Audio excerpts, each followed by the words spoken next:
lagi di kamar mandi bisa tiba-tiba nemu nada terus direkam dulu. Jadi kalau misal lagi mandi tiba-tiba nemu nada, kadang mandinya stop dulu, ambil HP, rekam, baru disimpan, nanti lanjut lagi ketika habis mandi baru megang gitar gitu. Tapi pakai baju dulu. Oh iya. Aku dari tadi bayanginnya enggak.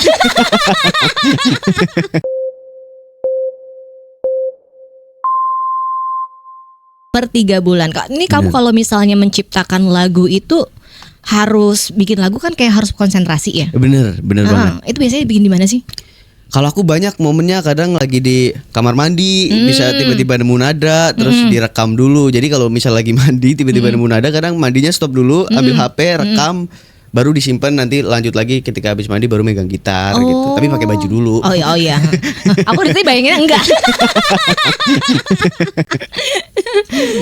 Kayak gitu ya berarti ya bikin lagu. Biasanya prosesnya berapa lama sih kalau bikin lagu? Kalau bikin lagu kayak contohnya lagu Pepatah ini, bikin lagu Pepatah ini awalnya aku kayak kan aku hampir setiap hari aku studio. Jadi bangun agak siang gitu, jam 10-an terus bangun. Kebetulan ya itu yang aku bilang tadi, lagu itu dari part verse-nya, songnya itu aku dapatnya ketika lagi mandi. Habis itu aku rekam pakai gitar lagi.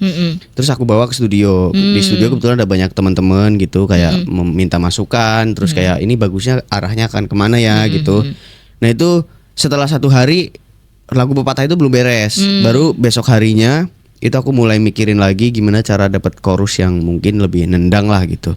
Jadi kayaknya Pepatah itu 2 harian lah baru beres. 2 hari baru beres. Kecuali bikin musiknya itu agak lama. Bikin musiknya yang lama gitu. Iya. Total berapa jadi? Kalau bikin musiknya kayaknya kurang lebih semingguan karena tapi lebih cepet juga itu sih. Iya sih, tapi biasanya kan kayak bikin lagu tuh kayak 3 bulan, sebulan. Iya sih memang, tapi itu termasuknya menurut aku agak nggak lama-lama banget, tapi termasuknya lebih cepet juga karena aku kebetulan di lagu Pepatah ini aku ambil referensinya dari band yang memang sudah sangat besar yaitu Wali gitu. Jadi kayak kita bisa nih, maksudnya lagu ini kita arahin ke sana gitu. Jadi referensinya udah jelas, dan kita mungkin yang bikin lama itu karena aku lama ngulik sound kan. Jadi kayak sound gitarnya mau ke arah mana, terus keyboardnya mau gimana gitu. Jadi lebih memakan proses waktunya di situ.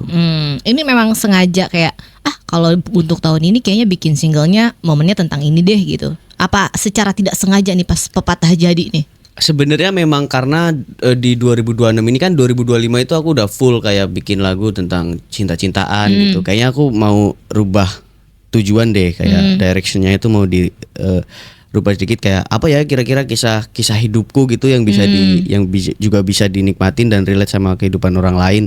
Ya salah satunya adalah perantauan ini. Jadi mungkin nantinya kalau teman-teman yang udah nonton video klipnya juga pasti lihat di ending video klipnya itu ada aku ketemu sama salah satu cewek, dan itu juga insya Allah akan aku jadikan sequel lah gitu buat single selanjutnya gitu. Berarti di video klip yang kamu bikin di Pepatah ini kisah hidupmu dong? Iya, tapi kan di situ pekerjaannya banyak. Maksudnya pekerjaannya kan itu ya nggak aku banget, tapi perjuangannya iyalah aku banget. Karena aku dulu baru datang ke Jakarta itu aku inget banget ngekos, terus ya tempat tidur seadanya segala macam, sampai akhirnya bisa sedikit-sedikit memperbaiki, sedikit maju lah gitu, sampai akhirnya juga ya banyak ketemu cewek di perantauan ini gitu, wanita-wanita yang sempat mewarnai hidupku lah.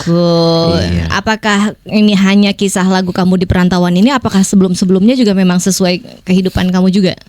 Ya sebelum-sebelumnya enggak semuanya sih. Enggak semuanya. Ada yang dari imajinasi juga. Oke, gitu. Biasa kalau misalnya yang cuma dengerin lagu tuh kayak, ini kisah penyanyinya nih, biasanya kayak gitu kan ya. Yang relate aja, biasanya cerita teman juga jadi masuk. Tapi kalau yang Pepatah ini Maulana banget ya. Maulana banget ya. Oke, Pepatah tuh singkatan dari Perantau Pantang Menyerah. Oke, Perantau Pantang Menyerah. Nanti kita bakal kulik lagi Sobat RDI lagu ciptaan dari Maulana. Dan yang lainnya juga diajakin ya buat nonton live streaming kita di YouTube @Radio RDI. Kita bakal balik lagi habis yang satu ini di Indo banget. Dan masih kita ditemenin sama Maulana Ardiansyah ya. Dan kalian yang nonton lewat live streaming kita di YouTube @Radio RDI, terima kasih banyak. Karena kalian juga bakal tahu ya, bakal kita kulik lagi, bakal kita bahas lagi soal single terbarunya Maulana Ardiansyah yang ke-8 nih ya. Pepatah.